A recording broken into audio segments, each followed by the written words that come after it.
নমস্কার বন্ধুরা, আমার জিভে জল চ্যানেলে আপনাদের স্বাগতম। আমার চ্যানেলটাকে সাবস্ক্রাইব করে দেবেন।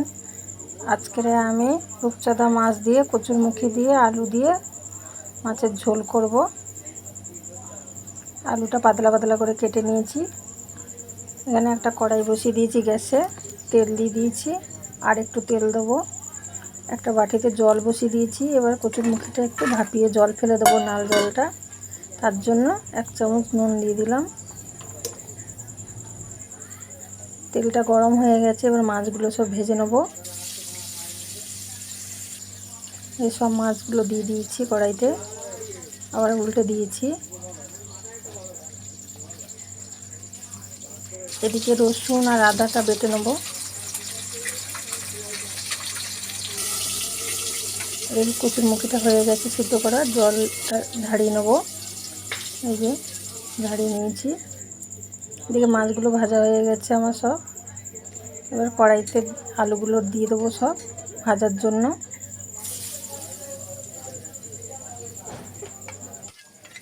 এবার আলুগুলো সব কড়াইতে দিয়ে দেবো, দিয়ে একটু নেড়ে নিয়ে এবার একটা বাটিতে 1 চামচ জিরের গুঁড়ো আর 1 চামচ লঙ্কার গুঁড়ো দিয়ে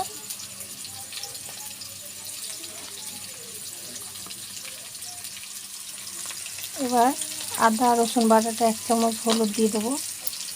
কড়াইতে দিলে তাহলে ছিটকাবে না, একটু গুলে নেব। এবার বাটিতে মশলাটা মধ্যে একটু জল দিয়ে দেবো, লঙ্কার গুঁড়ো জিরের গুঁড়োটার মধ্যে দিয়ে গুলে নেব। এদিকে আলুটাও ভাজা হয়ে এসছে। এবার কচুরমুখীটা দিয়ে ভালোভাবে ভেজে নেব। এবার পেঁয়াজ কুচিটা দিয়ে দিচ্ছি।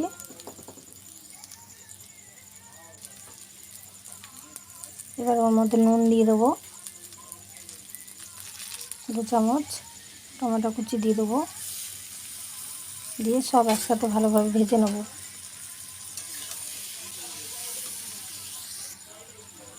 হয়ে গেছে ভাজা। এবার আদা রসুন বাটাটা দিয়ে দেবো, দিয়ে একটু নেড়ে নিয়ে লঙ্কার গুঁড়ো জিরের গুঁড়োটা দিয়ে দেবো। এবার দিয়ে ভালোভাবে নেড়ে নিয়ে জল দিয়ে দেবো। জল দিয়ে দিয়েছি, এবার ঢেকে দেবো। এবার ঢেকে দিচ্ছি। এবার ঝোলটা ফুটে গেছে, এবার মাছগুলো সব দিয়ে দেবো।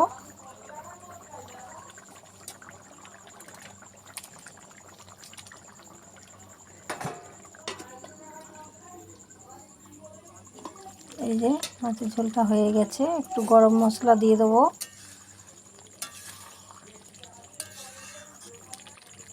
একটু গরম মশলা দিয়ে এবার নামিয়ে নেবো। হয়ে গেছে আমাদের মাছের ঝোল কচুরমুখী আলু দিয়ে। এই সমুদ্রের মাছ ছাড়া এই পোনা মাছ টাছ দিয়েও করা যাবে এই ঝোলটা, খেতে খুব ভালো লাগে। আমাদের মাছের ঝোল হয়ে গেছে। ভালো লাগলে একটা লাইক দেবেন। আপনারাও এইভাবে করে খাবেন।